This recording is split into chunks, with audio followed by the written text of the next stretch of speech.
Today is a great day for our Wuthering Wave fans because we got a lot of information to pack in this video. We got a brand new gameplay which we're going to be checking out. If you guys don't know, I played CBT1. I played quite a bit of it. So if you guys want to check that out on the channel, make sure to do so. We're going to be able to break down the gameplay, see what's different, what's kind of contrast from CBT1 to CBT2. But we also got CBT2 announcement for sign up. So for starting today on January 17th, the day this is going out, it's going to last all the way until February 2nd. So you have until February 2nd to sign up. After that, they're going to choose who won, who didn't, and then they'll give us kind of a window on when we can expect to play this. But I wanted to break down the website real quick, which will be linked down in the description as well as probably in a pinned comment. But if you guys want to kind of see what's going on here, you can apply for the CBT with this. Basically, just sign in. If you haven't, you got to create a profile. You fill out the questionnaire, and then basically you get in, just like any other gotcha that you've ever played or ever signed up for. Now, this is the lottery, so basically this is like an IRL gotcha system. If you want an iPhone or PlayStation 5, you get a chance basically on the lottery. You can pre-register and apply. It gives you 2 attempts. So this is kind of the thing I want to explain, because if you don't scroll down, you might not see it, but you can have an invitation link and you can sign up with 5 of your friends, and if they use your link, they can pretty much come in here and apply for the beta. They may be doing anyway. It gives you 5 extra chances to get kind of whatever. Most of you guys are probably going to be looking for the CBT qualification.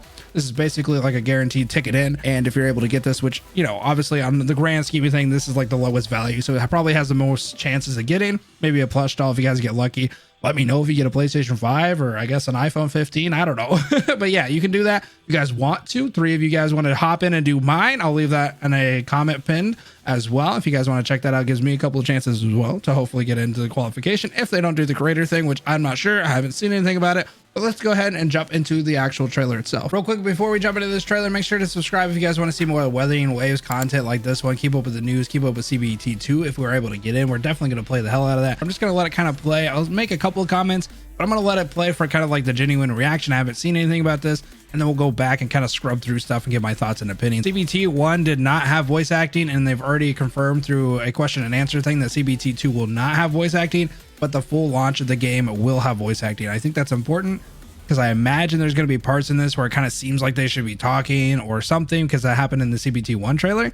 Just want to give the expectations. So if you're like, why aren't they talking? It hasn't been implemented yet, but it's going to be confirmed for official release. A bunch of dubbing. I think English, Japanese, Chinese, Taiwanese. There's a couple of them. Korean, I think maybe was another one. Damn, look at the contrast on that shit. Yes. Dynamic weather, man, that looks dope. I almost said great and dope at the same time.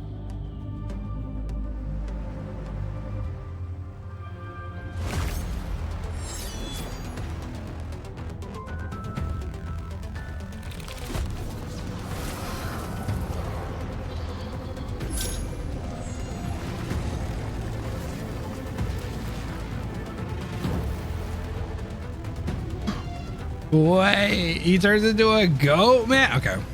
Oh wait, oh wait.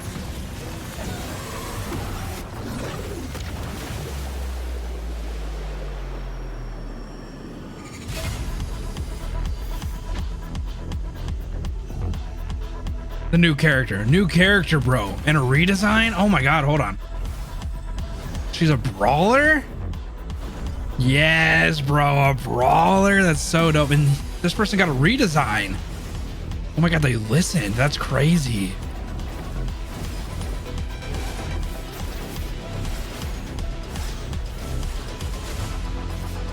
Then Kakarot, my boy. Look how dope he is. Sephiroth. This is what he reminds me of. He's got like a stand. Did I see that right? Oh, I did. He has a stand. Let's go. New mob.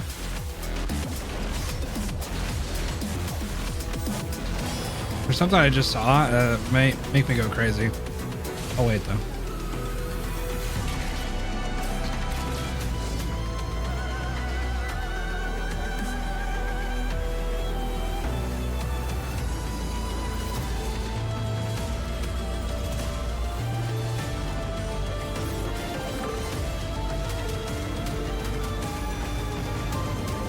Oh my God, dude, this shit looks so good. I think we have a little left. Okay. So they always tease stuff. Kiro Games always does this at the end.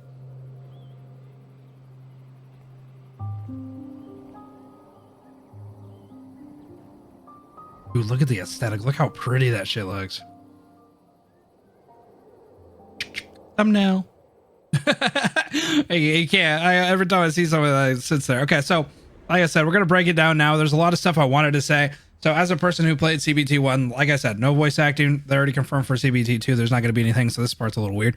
But I've already been able to tell. So the world, the kind of color scheme of this world has always been very bleak and grayed out, and not in a bad way, bro. No, not in a bad way. I kind of like that because it's supposed to feel grim.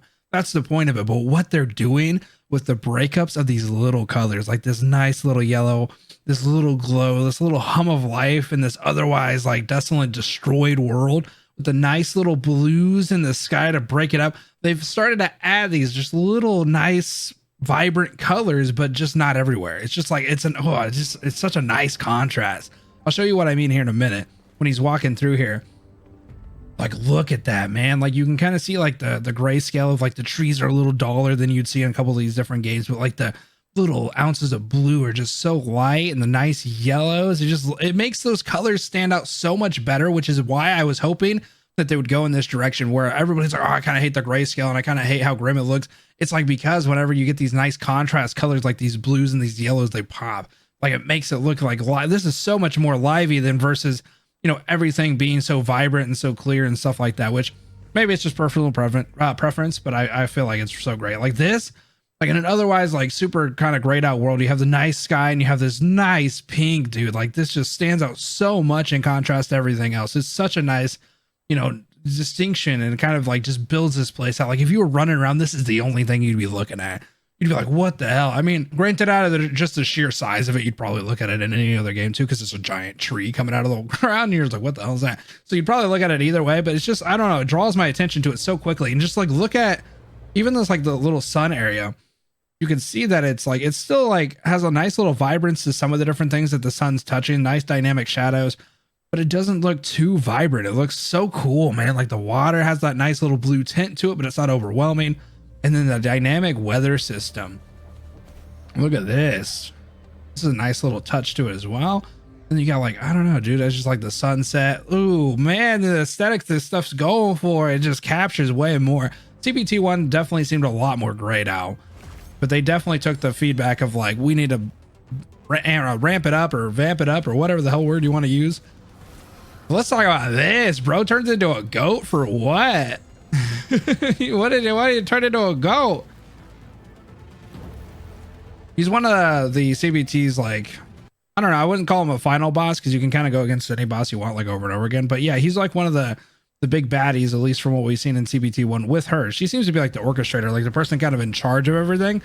But yeah, he looks super dope. Obviously villains look really great, and the fact that he has like this other, I wonder if this is like a phase 2 or like maybe like when you see him again, because that's wild. He seems like he got corrupted by everything going on in the world, so I wonder what the world building that goes into. That's wild. The bosses in this game are pretty good, and the fact that we got this new character, so there's a couple things in here. So we got a revamp of one character. So this is a brand new character that we haven't seen before, and it looks, from what I can tell, that she's a brawler. She definitely seems like she has like maybe almost like these gauntlets on her hands, because her hands are kind of glowing, so it definitely seems like that's her ability. And then she obviously has the parry, which any character could do based on a perfect attack. But this made me think almost for a second that they had orbs, but this kind of looks like it's maybe like an AoE effect or something, because it kind of looks like it almost copied. But this character got revamped. So originally this character was like a full-on like a lion-esque type of thing, so they definitely revamped it back into being more human-esque with a little bit of the features of the lion slash tiger. I think it's more of a tiger actually, but it used to be like a full-blown tiger. Like this guy or girl used to be like a full-blown tiger, and now they kind of revamped it, pulled it back a little bit based on feedback. There's a lot of people on the CN side and the global side that kind of wanted them to rework them, and they did. They've been listening a lot with the reworks and just being able to kind of listen, but look how cool they play. They use that headpiece quite a bit though, which is super awesome. I like how it's like not just an ensemble, like it actually has significance in the way that they play, which is really cool. Like each one of these characters have like a nice cool gimmick. Like I would say, okay, so Kakarot's like your obvious like long silver hair, like, you know, cool ass sword. I'm a sucker for like Sephiroth. I love Final Fantasy stuff, and this is him, right? But the fact that they added him with a stand, like look at that. Okay, there's your stand, there's him, and the nice little dash there.